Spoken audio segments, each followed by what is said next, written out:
대발이랑 안전운전의 대발이입니다. 오늘 이 시간에는 자동차 등화 장치에 대해서 배워보도록 할 텐데요. 먼저 자동차 핸들 앞에 보시면 똑같이 생긴 레버가 두 개가 있습니다. 좌측편에 위치한 레버가 등화 장치예요.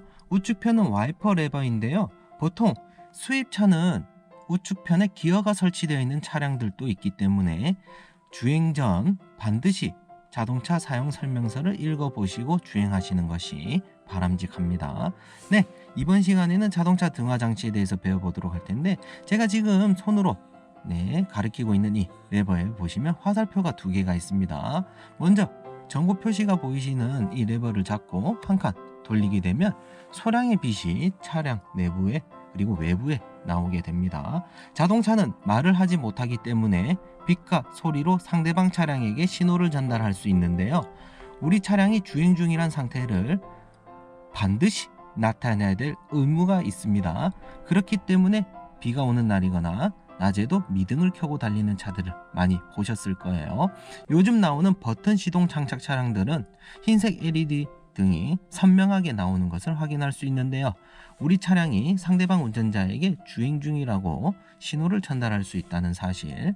한 칸 더 올리시게 되면 차량 라이트 전조등이 들어오게 되는데, 밤에 운전하실 때에는 사람과 사물을 확인하기 위해서 라이트를 켜놓고 달리셔야 되는데, 많은 초보 운전자분들께서 눈에 후레쉬를 켜고 달리시는 분들이 있어요. 스텔스 차량이라고 들어보셨죠? 보이지도 않습니다, 현님. 분명히 보이지 않으면 켜주셔야 되는데 남의 불빛 보고 따라가시는 분들이 있으세요. 그런 분들 굉장히 위험합니다. 좋습니다. 한 칸 더 올려보면 오토 기능이 있습니다.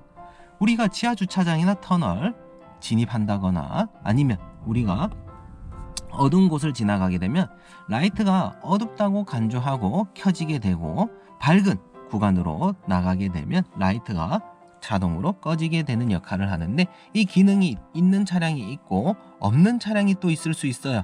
그렇기 때문에 회원님들께서 반드시 차량 사용 설명서를 읽어보시고 주행하시는 것이 좋습니다. 그 옆에 보시면 화살표가 하나 더 있는데 올려보겠습니다. 계기판을 쳐다보셔도 등이 아래로 향하고 있죠. 안개등이라고 해서 바닥을, 노면을 조금 더 밝게 비춰주는 역할을 하는데요. 로드킬이라 해서 개나 고양이, 포트홀이라 해서 땅이 움푹 파져 있는 곳을 지나가게 되면 타이어가 훼손될 수 있기 때문에 좀 더 노면을 밝게 비춰주는 역할을 하는데, 평상시에는 잘 사용하지 않습니다. 대부분의 초보 운전자분들께서 깜빡이를 넣다가 보면 많은 실수를 하실 수 있는 부분들이 있는데요. 먼저 깜빡이를 어떻게 넣는지에 대해서 한번 배워보도록 할 텐데요. 왼쪽으로 갈 때는 레바를 밑으로 내려주시고, 오른쪽으로 갈 때는 레바를 이런 식으로 위로 올려주시면 되는데, 깜빡이 물론 아무나 쉽게 넣고 끄고 하실 수 있어요. 그렇지만 이 깜빡이를 잘못 건드리게 되면, 레버를 앞으로 밀게 되면 이런 식으로 계기판에 파란색 불빛 보이나요? 상향등, 쌍라이트, 하이빔이라고 부르는데, 이 빛이 들어오게 되면 맞은편 운전자의 눈을 부시게 만들어서 운전하시는데 또 다른 피해를 줄 수 있다는 사실. 그러면 초보 운전자분들께서 계기판을 보시고 이 파란 불빛이 들어왔을 때는 반드시 꺼주시면 되는데, 전방 주시하기도 바쁘기 때문에 계기판에 파란색 불빛이 들어와 있다는 사실을 쉽게 파악하기가 어렵습니다.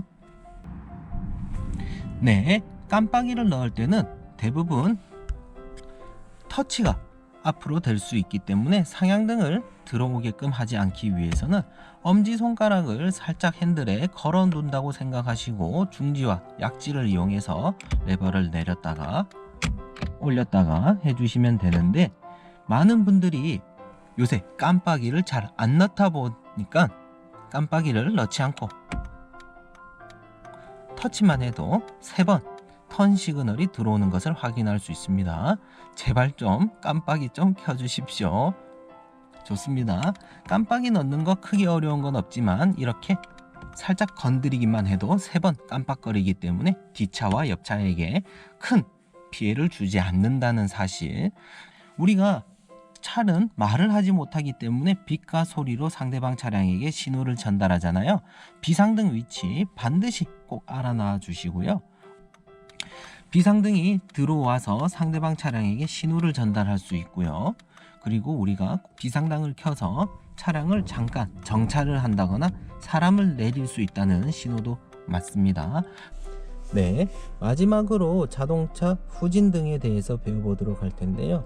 이 후진등을 모르시는 분들도 있는데 면허증 없으신 분들도 후진등이 뭔지는 알고 계십니다. 그렇지만 이번 시간에 정확하게 다시 한번 배워보도록 할 텐데, 후진등이 뭐냐, 기어를 후진으로 변속을 하면 트렁크에 붙어있는 백라이트, 차종마다 조금씩 차이가 있지만 백라이트가 들어오는 것을 확인하실 수 있을 거예요.